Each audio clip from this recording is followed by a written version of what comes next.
Is fashion really art? That is exactly the question the designers participating in the Met Gala 2026 tried to answer. So let's try together to understand whether they succeeded. So let's start with the general information about the exhibition and the dress code. This information will help us to understand the celebrity looks. Let's start with the theme of the exhibition and the dress code of the ball because the information helps explain the star outfit. The Met Gala is an annual event that is essentially a charity ball. All the money raised at the event goes to support the Costume Institute at the Met Museum. And the event itself coincides with the opening of the new exhibition at the Costume Institute. Every year, the Met Gala has a committee, and its members change every year. This year, the main co-chairs are Beyonce, Nicole Kidman, Venus Williams, and Anna Wintour. There is also a host committee, and its main co-chairs are Anthony Vaccarella and Zoe Kravitz. The purpose of the committee is to gather people from different spheres of art, culture, and business so they attract attention to the event. That way, more guests will attend and the event can raise more money. But the most interesting thing this year is that the honorary chairs and main sponsors of the event were Jeff Bezos and Lauren Sánchez. Of course, this caused a huge wave of criticism and debates because many people do not understand how they are connected to fashion and why they are involved in general. But also the main reason that Americans just don't like him. That's why there were lots of boycotts before Met Gala. But we're not gonna focus on that because the Met Gala is still a charity event. 2 years ago, it raised $26 million. Last year, it raised $30 million.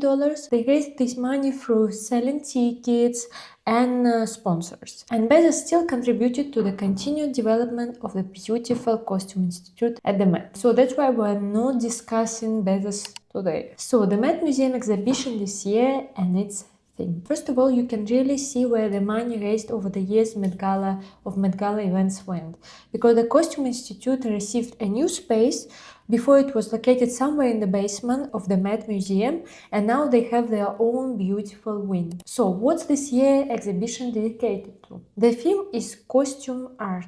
It's a pretty broad concept, but there is a very important clarification there. The exhibition explored the relationship between clothing and the human body through the prism of 5,000 years of art history. The exhibition itself looks genius. It's built as a dialogue between fashion and classical art. In the rooms, some designer pieces are accompanied either by sculptures or paintings, and there is a connection between them. The main idea is that the sculpture expressed an idea through sculpture, while the designer expressed the similar idea through clothing. And here the museum is showing us that fashion is also art. The second interesting thing about this exhibition is that it's divided into 13 rooms based on body type. The first one is naked body. Here is quite simple. The second is the classical body. This room is dedicated to ancient beauty, standards, symmetry, and harmony.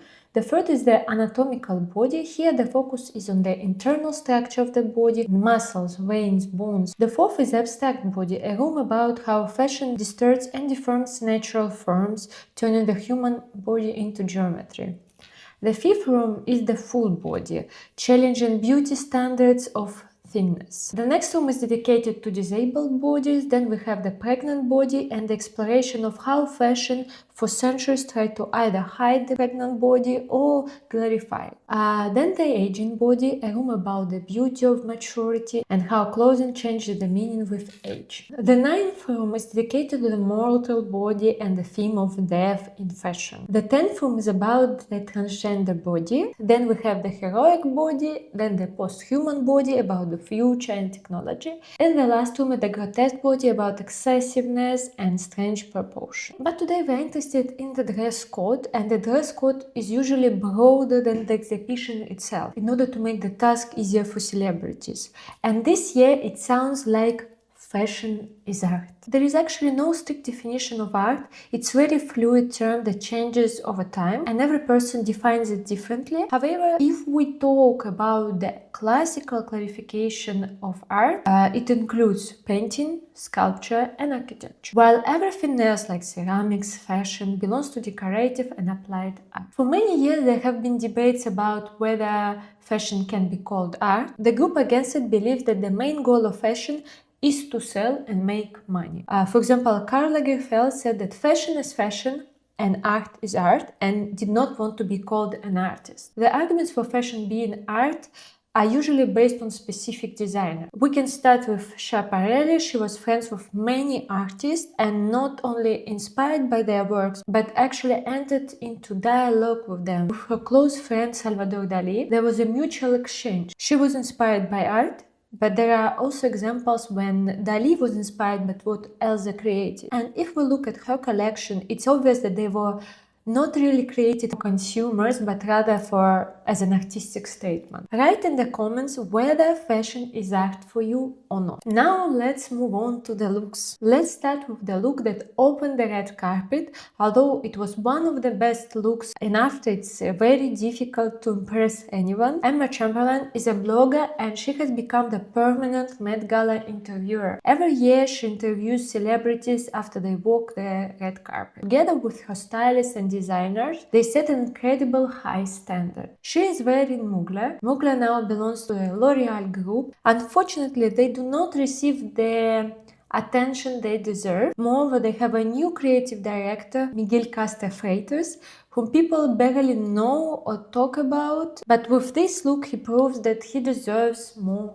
attention. The silhouette of the dress references Terry Mugler's 1995 collection, but there is only the silhouette and the fringe hanging from the sleeves. Everything else is completely different work of art. They wanted to show the idea that body works as a canvas. That is why the base of the dress is nude mesh that wraps around the body and creates a canvas for the artist. Then, what happens to the mesh? On the upper part, we see brush strokes laid onto it that do not simply imitate the paint, it's actually painting. It was hand-painted by Chicago artist Anna Della Rue. She manually painted the dress. The upper part references oil painting, while the down part watercolor painting. The paint there was applied with aerosol to create a watercolor effect. Mugler even has a cool video showing the process. So here we have a combination of different painting styles, oil painting and watercolor. There are also small references to artists. The top reference is Van Gogh for the combination of yellow and dark blue colors, inspired by Starry Night. But notice that nobody directly copied the painting. It's only inspiration. And the lower part references Edvard Munch in the way the shades are combined together. So we have reference to Mugler, Van Gogh and Munch. The dress also shows that the body is a canvas and that the designer works like an artist. And in the end, it's just an incredibly beautiful. It fits the theme because it's inspired by art without copying it directly. And in general, I really love this look. And what do you think? Write in the comments. The second look is one of my favorite, is Iris van Herpen and look for Eileen Gu. Everyone saw it, I feel like. And in general, but if you don't know who is Eileen Gu, she is a Chinese-American freestyle skier. She studies at Stanford, works a lot in fashion, wants to go into science and gives very motivational speeches. In general, she's incredible, smart and beautiful woman. Iris van Herpen usually creates only one look for the Met Gala, and she's honestly the perfect candidate for the Met Gala because her work already feels like art. Just look at the dresses she creates. But this time she didn't work alone. She collaborated with the artist duo R. Murakami, Azusa Murakami and Alexander Grove. They often combine art and science in their practice. And that is very similar to what Iris van Herpen does, because her design work always goes hand in hand with innovation and technology, and this dress proves it. So, first let's talk about technical part. This dress is made from a construction of 15,000 glass bubbles. They were hand-formed and manually attached to the dress, but under the light and airy silhouette hides a complicated system of microprocessors, air pumps and portable power sources. During the walk on the carpet, the dress released from 2 to 5 real bubbles per second. The team spent 15 weeks and 2,550 hours creating the look. According to Iris, it was one of the most difficult looks her team has ever created. And the most interesting thing is not just the dress creates bubbles, but that all the technical elements are hidden and you don't really see it in such small dress. But now let's talk about what the dress means. Because the body is the center of the exhibition, Iris van Herpen decided to go even further, to a time before the human body even existed. There is a scientific theory that some of the earliest life forms on Earth emerged inside microscopic bubbles called vesicles. They acted as protective chambers for pre-biological molecules. Iris also says she's fascinated not by the external shell of the body, but by the fact that the atomic structure of the human body is made up to 99.9% of empty space. So she wanted to show the body not through its outer appearance, but inspire people to look at it differently,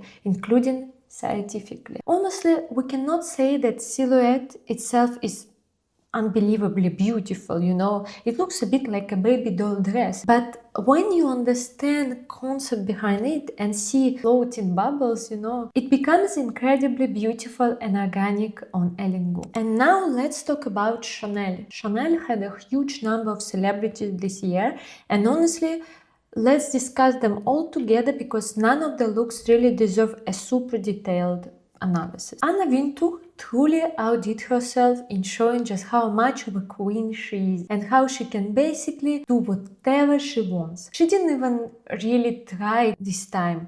Her look is almost a copy of what she wore to the Met Gala a few years ago. The only difference is the color and the fact that they were made by two different designers. The other celebrities wearing Chanel include Margot Robbie, Ayo Edbury, Jenny, Lily Rose Depp, Gracie Abrams, A$AP Rocky, Nicole Kidman. None of these looks really match the theme. But honestly, we can justify Chanel a little bit because with Chanel's DNA, there has never really been this connection to art, or this desire to prove that fashion is art. Overall, all these looks are beautiful, just not on theme. And honestly, all the women looked absolutely gorgeous in Chanel, because in previous year lots of people were complaining that Chanel just ruined someone's look, especially women, but this year everyone looked perfectly styled and beautiful. And now it's time to talk about Lauren Sánchez. The fashion house Schiaparelli created her dress, and it received mostly negative reactions, with many people calling it boring and not appropriate for the theme of the ball. But honestly, if we simply look at a woman wearing this dress, not knowing her name or whatever, it's just very beautiful, no? The dress fits Lauren Sánchez's figure perfectly. Nowadays, I think like women are often criticized for simply wanting to look good or beautiful. Somehow many people now think that if you're a fashion, then you have to look a bit crazy, strange, you know, with something that catches the eye, I would say. But in reality, it's not necessarily true, because if we look at the style icons like Jackie Kennedy, Jane Birkin, Audrey Hepburn, Princess Diana, some of them dressed just elegantly, some represented effortless French chic, some looked romantic, and we still talk about them as fashion icons, you know, even though they didn't wear avant-garde artistic clothing. And for some reason today, if a person doesn't look weird, doesn't wear pants over a scarf or some extremely experimental outfits, then people think it's not fashionable, they're not fashionable. And right now Met Gala has become almost like a carnival for many people, but in the end of the day, it's still a ball. So, and what is wrong with looking beautiful at a ball? But the question is, did her dress actually fit the theme? Here's the story behind this dress. The main element of this dress is the falling strap. Schiaparelli took inspiration from the painting Madame X by Jean Singer Sargent. The painting originally portrayed Virginie Amélie Avignon-Gautreau, a Parisian woman who was very famous in society in the second half of the 19th century. And when Sargent painted this portrait, he wanted to strengthen his own reputation while also making her even more famous. But something went wrong. In the painting, he showed her with one strap falling off her shoulder. And in the late 19th century, this was considered scandalous and inappropriate. Because of that, the painting was heavily criticized. Eventually, Sargent repainted the strap back onto her shoulder, and when he later sold the painting to a museum, he asked them not to use the woman's real name. That's why the painting is called Madame X. So the choice of the dress is actually a small irony. It shows how back then a falling strap was considered provocative, inappropriate, scandalous, while today we look at it and cannot even understand how such a tiny detail could once shock society. Overall, I really like the dress and I like how it looks on Sánchez. But there were also other celebrities who also referenced this painting, by the way, but they completely disappeared in Sánchez's shadow. But the question is, does this actually fit the theme of the ball? Honestly, when the theme is fashion is art, it becomes unclear why so many people simply copied artworks almost exactly, in a way that only supports the argument that fashion is not art. The fashion can only take inspiration from art, quote it, or recreate it. And this applies to many Met Gala looks this year. A lot of them simply copied paintings that already existed. At this point, you don't really need a designer anymore, you just need an atelier who can recreate and sew artwork onto your body. So, with this note, let's talk about Madonna, who showed up at the Met Gala in Yves Saint Laurent. And honestly, thanks to Badass and Sánchez for that, because Madonna almost never attends events like this anymore. And her whole performance wasn't just a recreation, it was more like a theatrical reconstruction of a fragment from Leonora Carrington's painting, The Temptation of Some Anthony. Carrington was a realist artist. What they did here was basically recreate one small fragment of the painting. And it's not even in the central scene. In the center there is a Saint Anthony, and off to the side there is this composition that they decided to bring to life here. Madonna literally stands in the center while 7 women carry her train. The most striking element, of course, is the sheep headpiece. And this is actually where fashion history comes in. Even though the sheep appears in the original painting, this isn't just random headpiece. It's the famous hat created by Philip Tracy for Isabella Blow. In fact, this hat was even placed in her coffin at her funeral. Michael Jackson once tried to buy it for an enormous amount of money, but Tracy refused and said that no, because to him the hat belonged to Isabella forever. Tracy himself described Madonna's appearance as a nod to Isabella Blow and her contribution to fashion, saying that through this hat she was spiritually presented at the Met Gala 2026. And honestly, all of that is beautiful and touching, but this is the fashion history, not fashion is art. What they did at the Met Gala still feels like weak because they just copied a painting. That's it. So now, let's look at Schiaparelli and Kylie Jenner. Kylie's dress called the drop ball gown. On top we see a corset that basically imitates the naked female body. And honestly, that's completely in line with Schiaparelli's DNA. This is the house that constantly worked with the theme of the human body. Then we have the skirt. It was embroidered with more than 2,000 beads, 10,000 natural pearls and 7,000 mother-of-pearl sequins. The embroidery alone took around 11 hours of work. The entire look is inspired by the Venus de Milo sculpture. The statue was discovered in Greece and is now housed in the Louvre. Venus de Milo is basically Aphrodite. But the important thing here is that this is inspiration, not copying. They didn't recreate the full look, they put Kylie into dramatic ball gown instead of Greek drapery. It almost feels like imagining what Venus would like in the 19th century. Overall, it's a beautiful look, and here you can actually see a dialogue between fashion and art. Now let's look at Kendall Jenner, because her look had a similar inspiration. Kendall's outfit referenced the sculpture of Nike, the goddess of victory. And those sculptures are very similar to each other. In Nike's case, there is this illusion of wet fabric clinging to the body. By the way, Kendall originally had wings for the look, really beautiful wings, but she didn't wear them on the red carpet, and it's very sad. The wings were created using photographic prints of the original sculpture's wings transferred onto chiffon. Also, this outfit was made by Gap, or more specifically by Zach Posen for Gap. The entire concept was that this dress was built from a simple white Gap t-shirt and then transformed using couture technique. Overall, I think Kylie's look was stronger than Kendall's, but the execution of the wet dress effect from a white t-shirt was still very good. And finally, the last Kardashian sister, Kim Kardashian.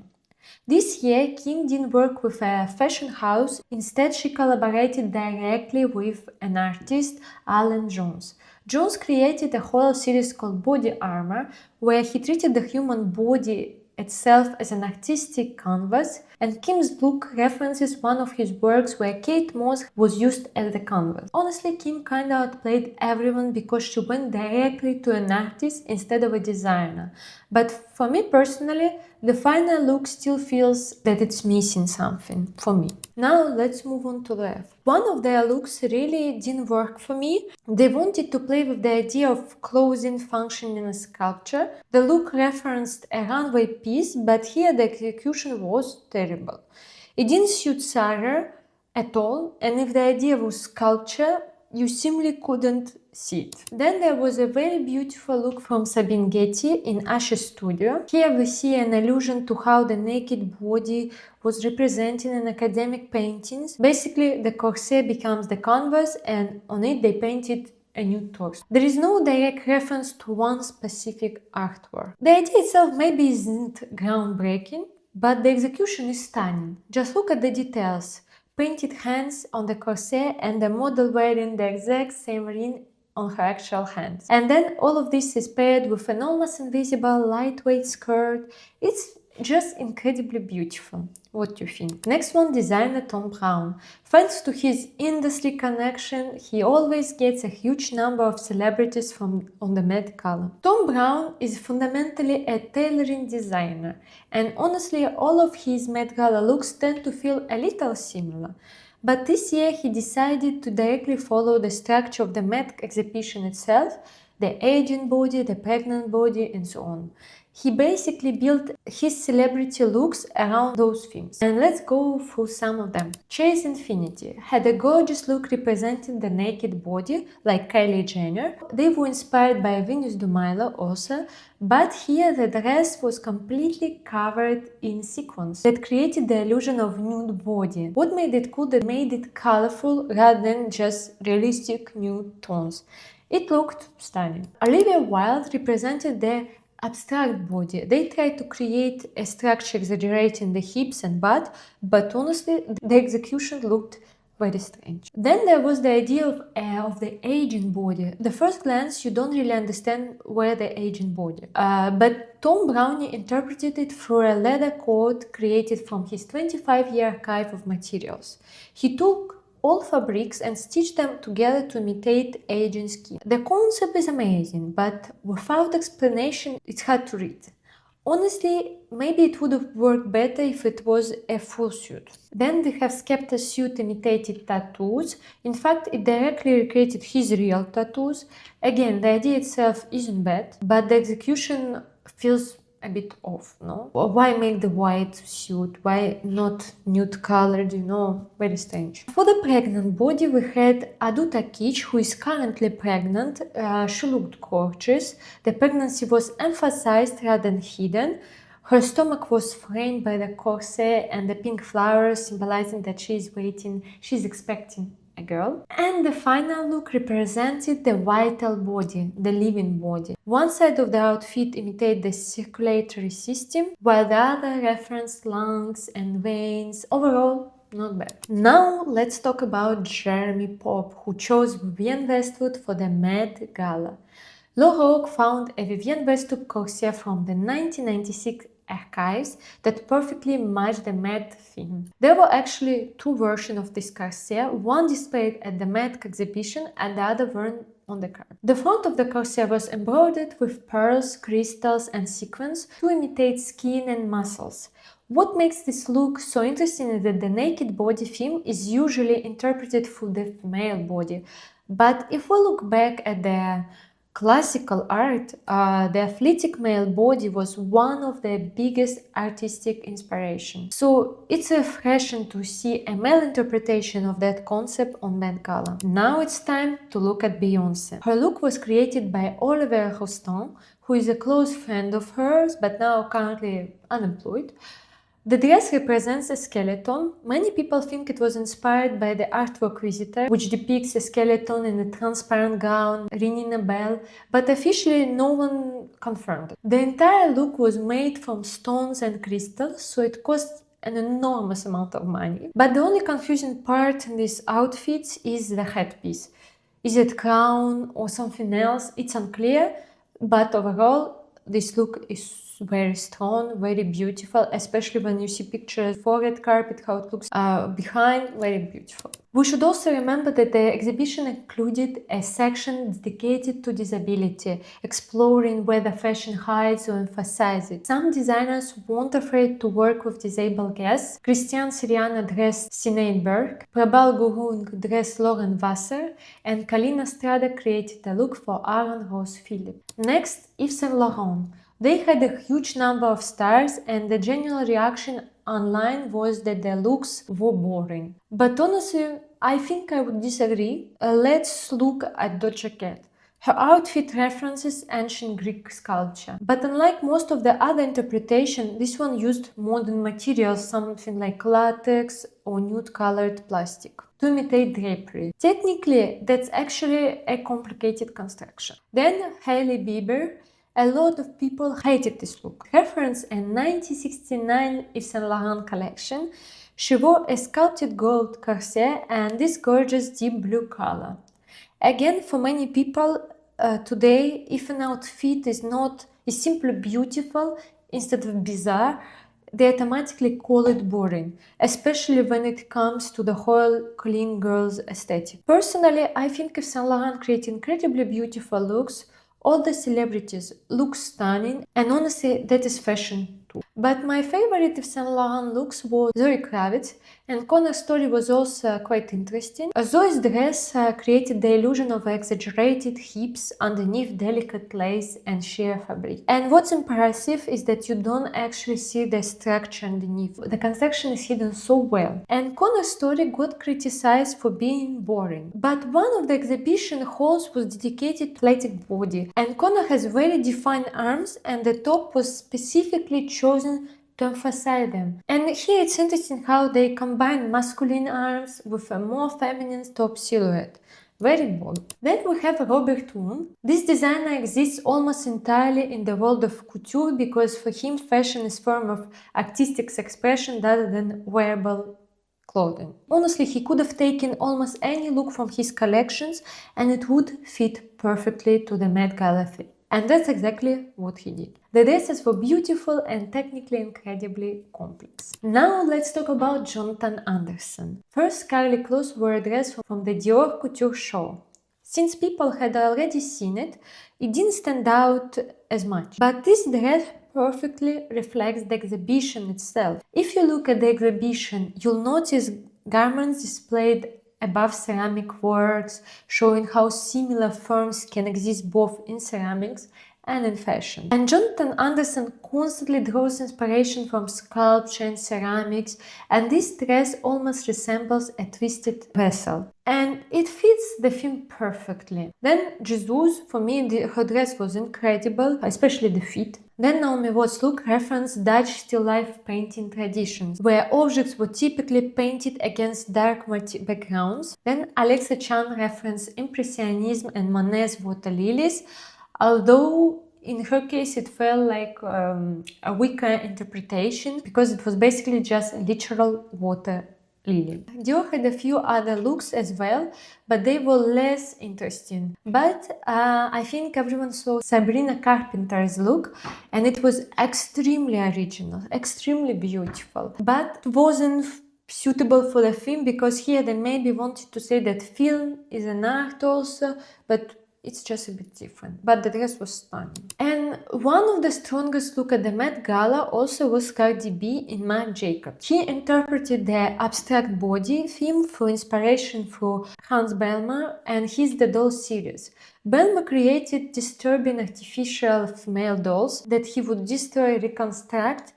The resulting images are quite disturbing, and Marc Jacobs translated that same unsettling distortion into Cardi's silhouette. To be honest, it looked good on Cardi because of her typage, but it's honestly a very disturbing concept, but powerful one. And finally, Valentino barely even tried to do anything. They created nothing specifically for the Met Gala. John Galliano's look for Zara was weak. He attempted to work with aging body theme, but it didn't work out so well. Then Jacquemus did something similar, but at least it was cute because he brought his grandmother, so it was super sweet. Then Balenciaga also felt weak. Anok eye look was so famous on the internet, but honestly, it's more makeup artist work than the designer. The dress is beautiful. The makeup is amazing, but the theme was ignored. Louis Vuitton completely missed the point too, and Bad Bunny for Zara played with the aging body also, but again, here's the more about makeup. He just did the makeup of him being old. That's makeup, not fashion. And the last one is Heidi Klum, was basically in the same situation. Amazing like makeup artist work, but fashion concept was weak. And that's it for today. Write in the comments which looks were your favorite. And don't forget to put a like, subscribe, and I will see you in the next week. Bye!